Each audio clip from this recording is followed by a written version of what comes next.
So we're getting ready for the test on sections 5 and 6 in Unit 4.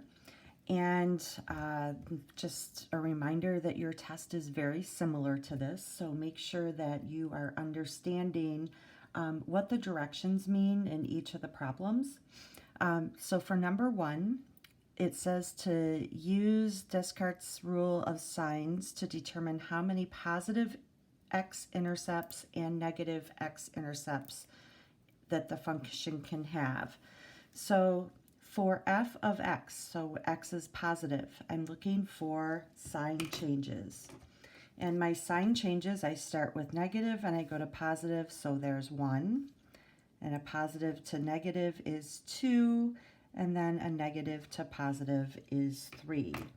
So I have 3 sign changes, which means I can have 3 or 1 positive x-intercepts or roots or solutions. Now if I put in negative x, so I'm gonna do f of negative x. When I rewrite the sentence, remember I change the sign before the coefficient of any odd exponent that I have. So if I have an odd exponent and I start with a -4, when I plug in the negative x to the 7th power, that's going to be negative times a negative is a positive, 4x to the 7th. Any even exponent will stay the same. Here's another odd exponent, so I'm going to change that sign to a minus x to the 3rd. Even exponent stays the same, so that's a minus x squared, and then a plus 2. And if I look for my sign changes, I have 1 here and 1 here. So that tells me that I can have 2 or 0 negative x-intercepts. Okay. Number 2, list all the possible x-intercepts for the function. So this is possible solutions. So this is where we're going to list our p's and q's. So I'm going to find my p value is 18, my q value is 3. Now I need to list all the positive and negative factors of 18. So that would be 1, 2, 3, 6, 9, and 18. Factors of 3 are just 1 and 3.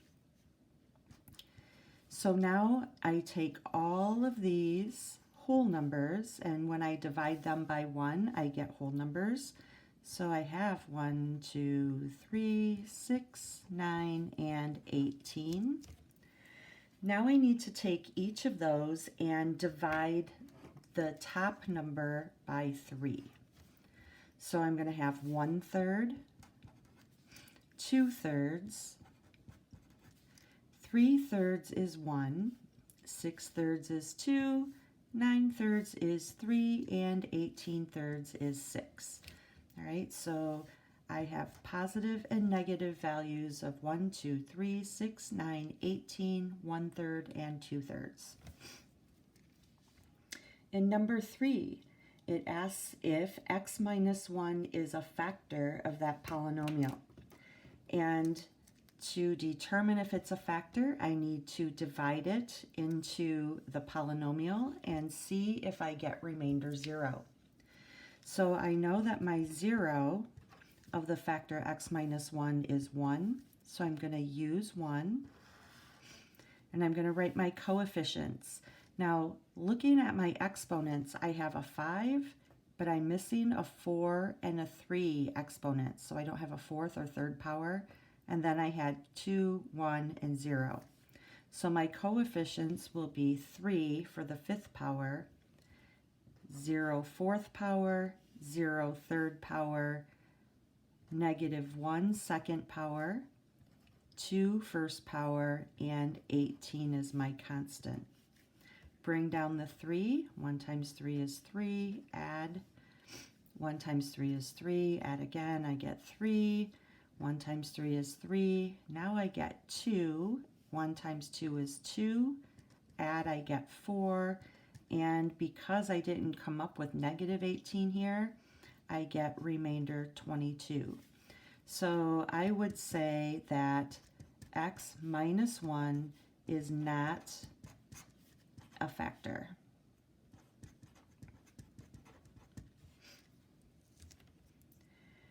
Number 4 asks us to factor this completely.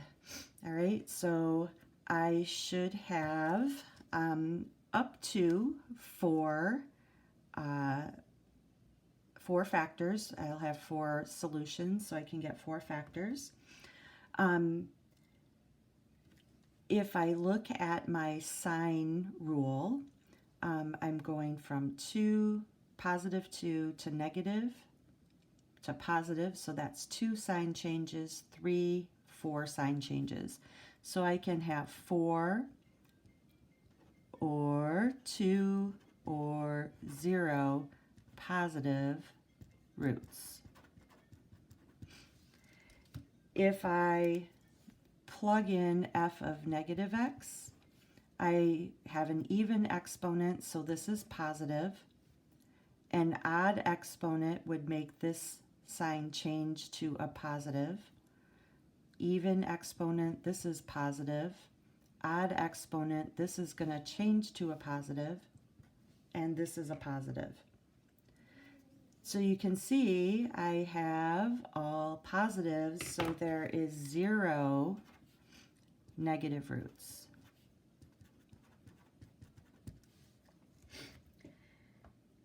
So I need to find my possible roots. So I'll find my p's and q's.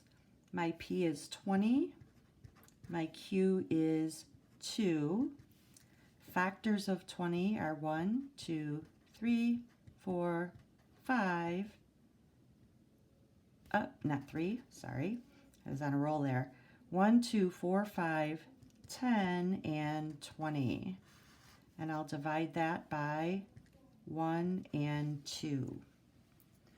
So my possible rational roots would be 1, 2, 4, 5, 10, and 20.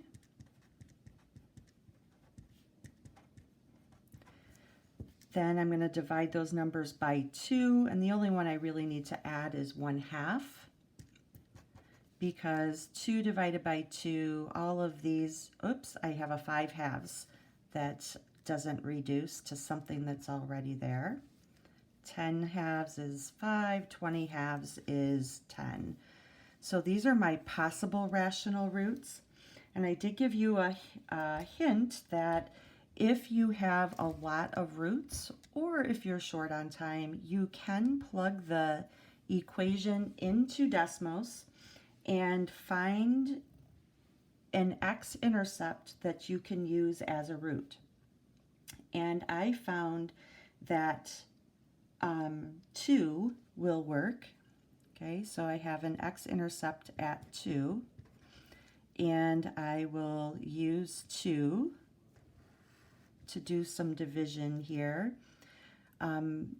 Just checking my exponents, 4, 3, 2, 1, 0. So I have all of my exponents accounted for.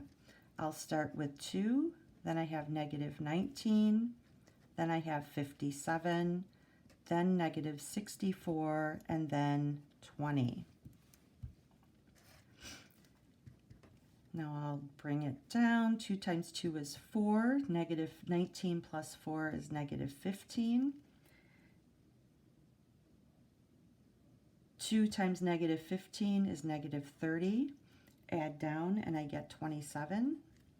2 times 27 is 54. Add down, I get -10. 2 times -10 is -20, and I've just verified that I have a 0. So I know that x minus 2 is a factor. I'm just going to write that over on the side here. Now, I could have another factor of x minus 2. So instead of writing this polynomial out, where I would have an 2x to the third minus 15x squared plus 27x minus 10, I'm going to try and do another factor of 2 just to see what happens. So if I bring down the 2, 2 times 2 is 4, add, I get negative 11. This is negative 22. Add down, I get 5. 2 times 5 is 10. Oh, add down, I get remainder 0. So 2 is a factor twice. Okay.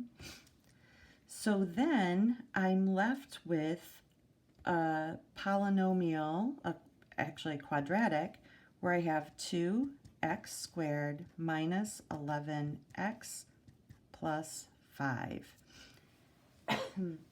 And this now equals 0.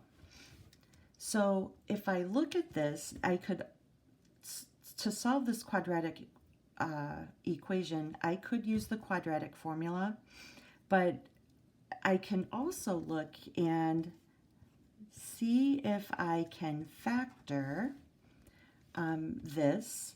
And to get 2x squared, I'll have a 2x times an x. And I know that if I multiply, the only numbers I can put into these spots are 5 and 1, because that's the only factors of 5.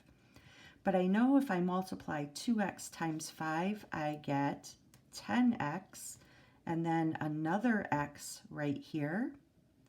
So both of these are negative.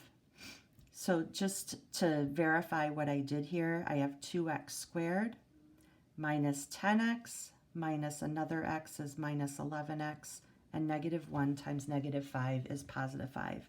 All right, so that was a pretty easy factoring problem. Now I can set each of these factors equal to 0. And if I solve this, I have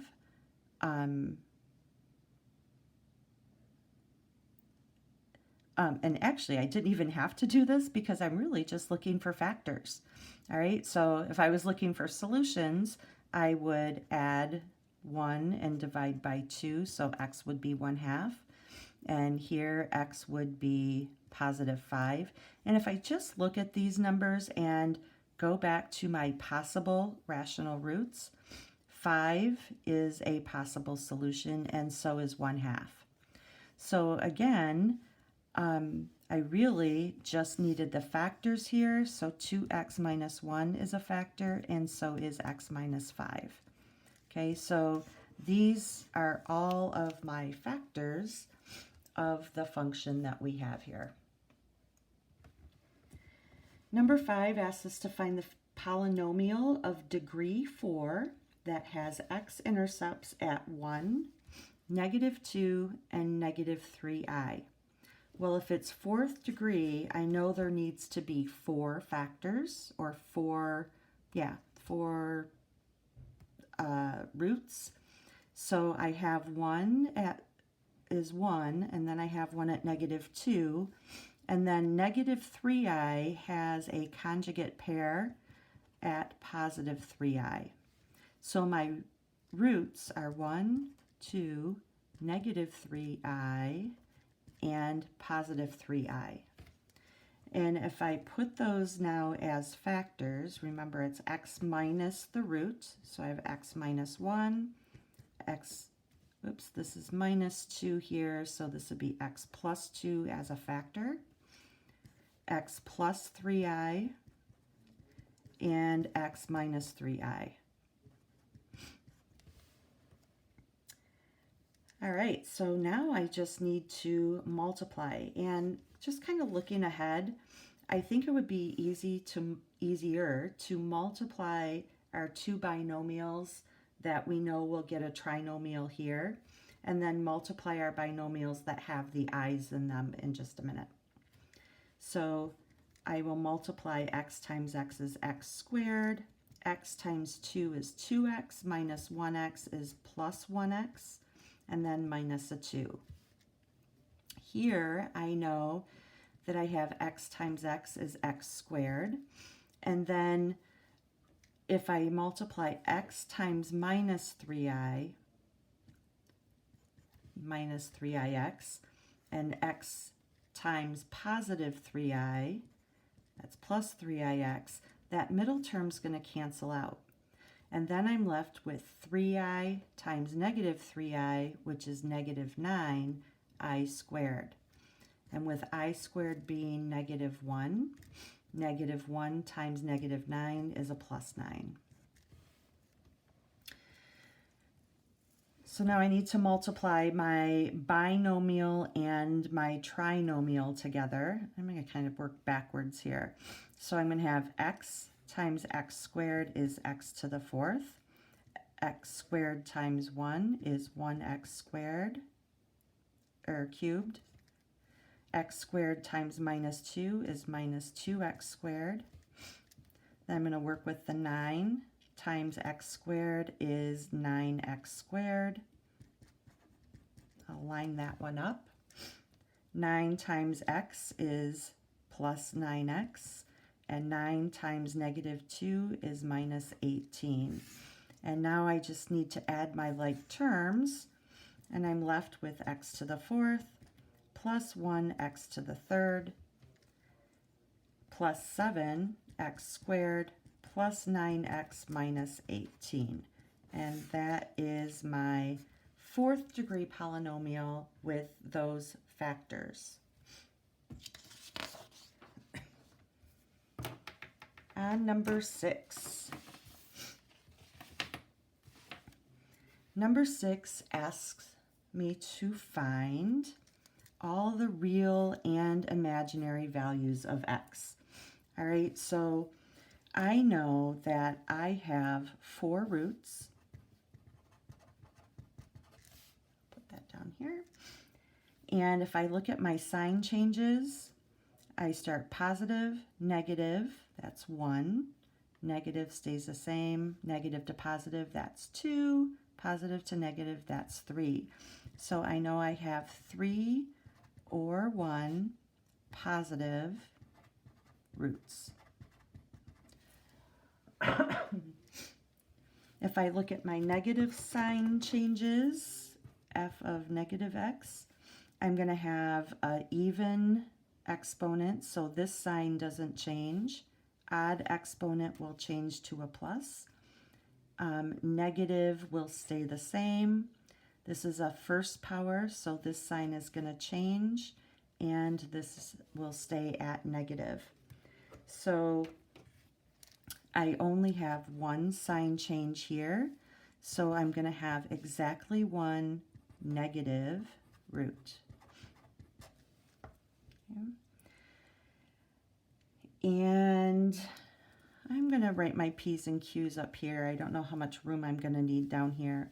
So P over Q. P is 52. And I know I'm going to have one positive and one negative root. So I'm going to include plus and minus. I have 52 over my Q value is 3. Factors of 52. 1, 2, 4, 13, 26, 52. And I'm going to divide that by factors 1 and 3. So all of these on the top are going to be divided by 1. So my possible roots are 1, 2, 4, 13, 26, 52, and now let's divide all of these by 3, which doesn't look like we're going to be able to reduce a whole lot here. So I'll have 1/3, 2/3, 4/3, 13/3, 26 thirds, and 52 thirds.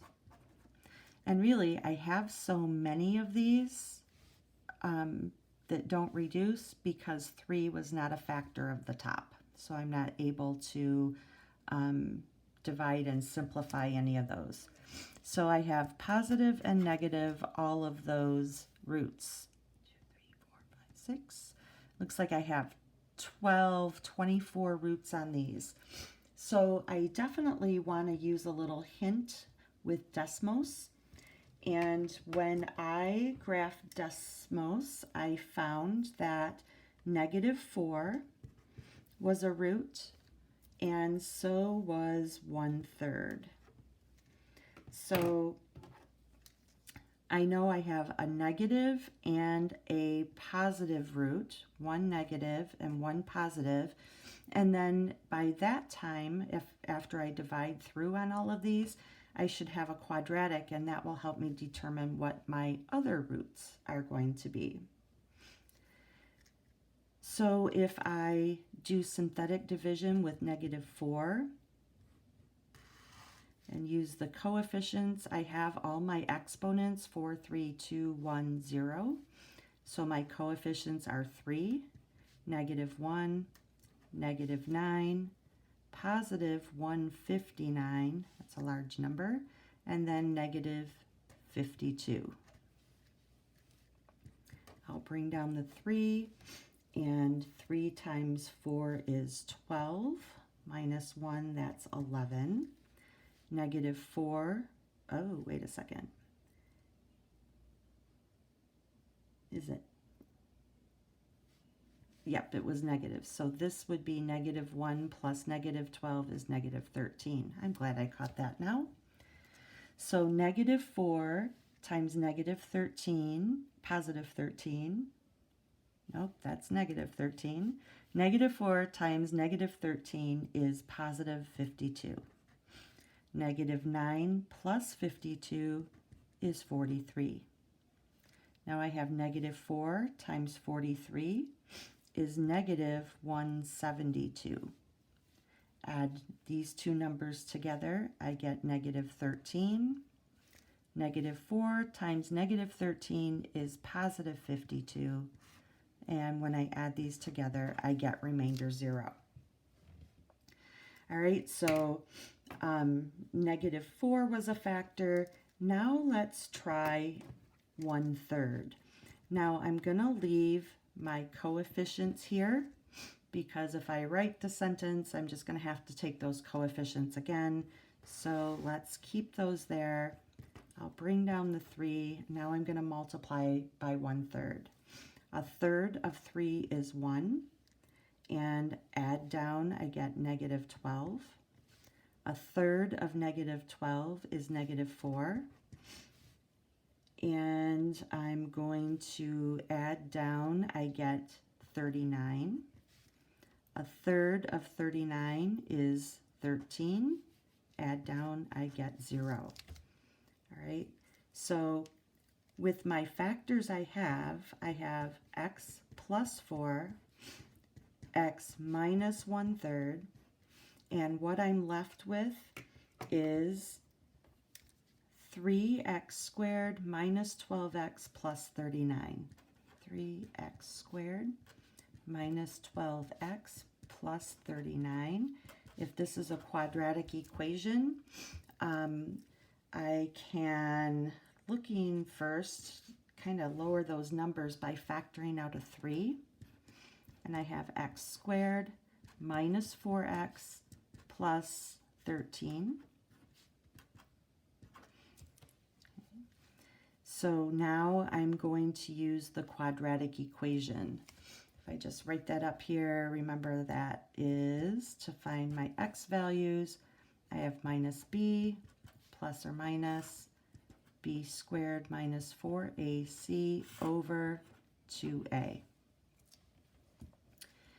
So now I'm putting those values in. I have the opposite of b, so that's positive 4 plus or minus b squared, which is 16 minus 4 times 1 times 13 over 2 times 1. If I simplify inside the square root sign, I get, what do I get there? 16 minus 4 times 13. 4 times 13 is, oh, I don't have my calculator, 52. So I have 16 minus 52. So that would be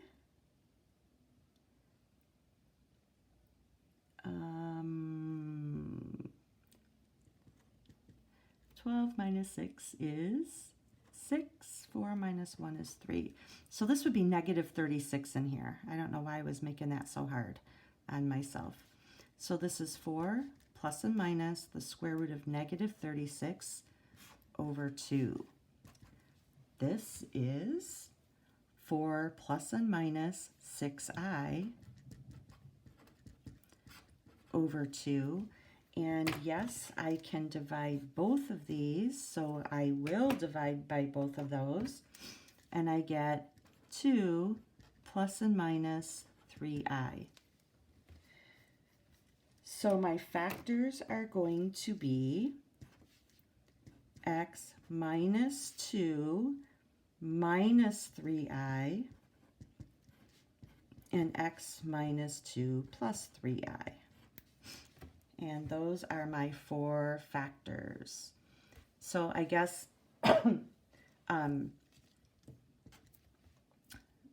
my solutions, that's what they're really asking me for, all the imaginary values of x, I have negative 4, 1/3, 2 plus 3i, and 2 minus 3i.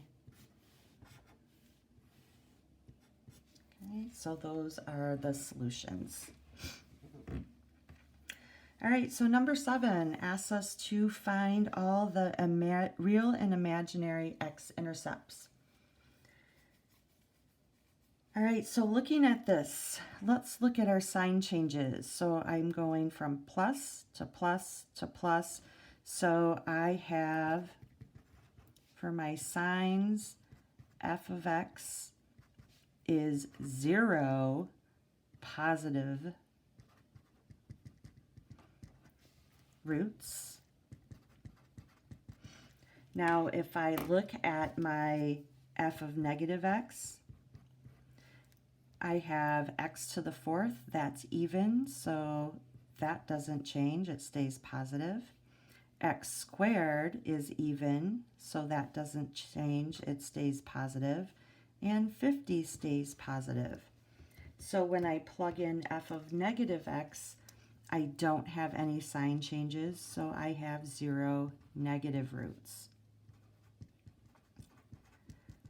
All right, so I don't have any positive or negative roots. So what that tells me is all of my roots are going to be imaginary numbers, okay, or include imaginary numbers in our complex numbers. So tackling that, I'm going to look, I have a trinomial here. And if I look to factor this, I'm just going to rewrite this up here.